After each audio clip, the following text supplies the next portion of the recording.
Well, hello. It's great to see you again on this Thursday, April 30th, for our midday moment of prayer and meditation.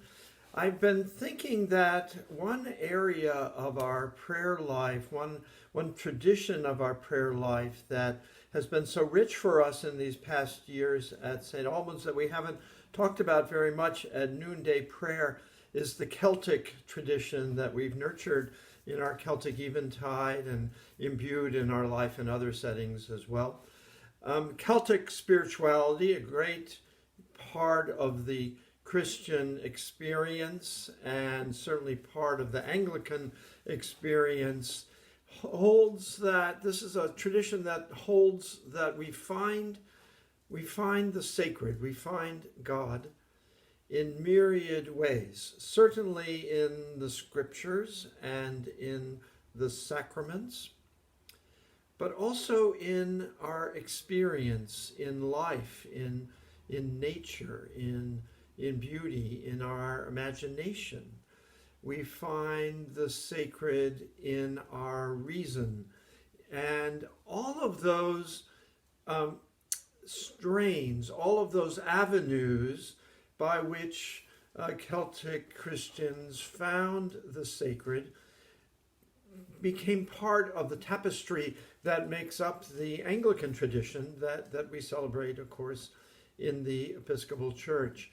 And the interesting thing about Celtic spirituality for me is that it draws on our imagination and our senses in ways that that perhaps the dry letter of the more traditional Christian experience of the priest intoning in Latin, for example, as we did for centuries, did not permit.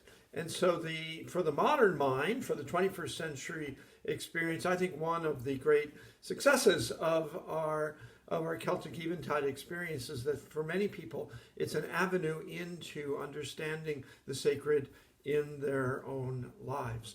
There's a wonderful book I would recommend to you called The Celtic Way to Prayer.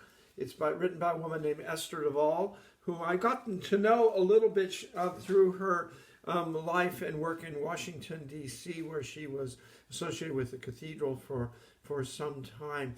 And she's an Anglican Episcopal spiritual director and guide and writer, and reminds us often of the role of the senses. Another guide we've used a lot here at St. Albans is a man named John O'Donoghue. In fact, for years, when there was a retiring vestry member, we would give him or her John's book to bless the space between us. And for our prayer today, which is a book of blessings, a book of where he takes a topic or a setting or a period of life and offers a blessing for it. And he does it through his wonderful Irish experience, where, of course, the Celtic spirituality found its roots in the islands. He has a blessing that I'd like to use for our prayer today called For the Senses. He writes,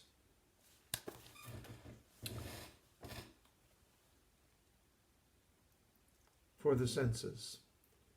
May the touch of your skin register the beauty of the otherness that surrounds you.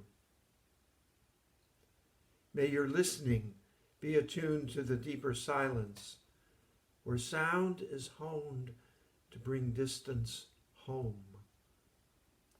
May the fragrance of a breathing meadow refresh your heart and remind you you are a child of the earth. And when you partake of food and drink, may your taste quicken to the gift and sweetness that flows from the earth. May your inner eye see through the surfaces and glean the real presence of everything that meets you. May your soul beautify the desires of your eyes, that you might glimpse the infinity that hides in the simple sights that seem worn to your usual eyes. Amen. That's John O'Donohue for the senses from his wonderful book of blessings to bless the space between us. I hope you'll notice in that blessing and in this little discussion of Celtic spirituality today that the ordinary things, the touch of our skin, our senses, and hearing, sight, our taste, our imagination, are all places, they're all frontiers, they're all gardens from which the sacred can spring. And if we seek to know life fully, God's creation fully, we're invited to pay attention through those senses to those sacred moments. In this time when we're being a bit more quiet and a bit more in touch with ourselves and a bit removed from some of the noise and stress of work life and travel and shopping and all of those things that our life has included, now may be an opportunity to use our senses and use our imaginations and to be in touch with the sacred in different ways. And I hope that that John and Esther's markers for us can be guideposts you would like to explore on this day.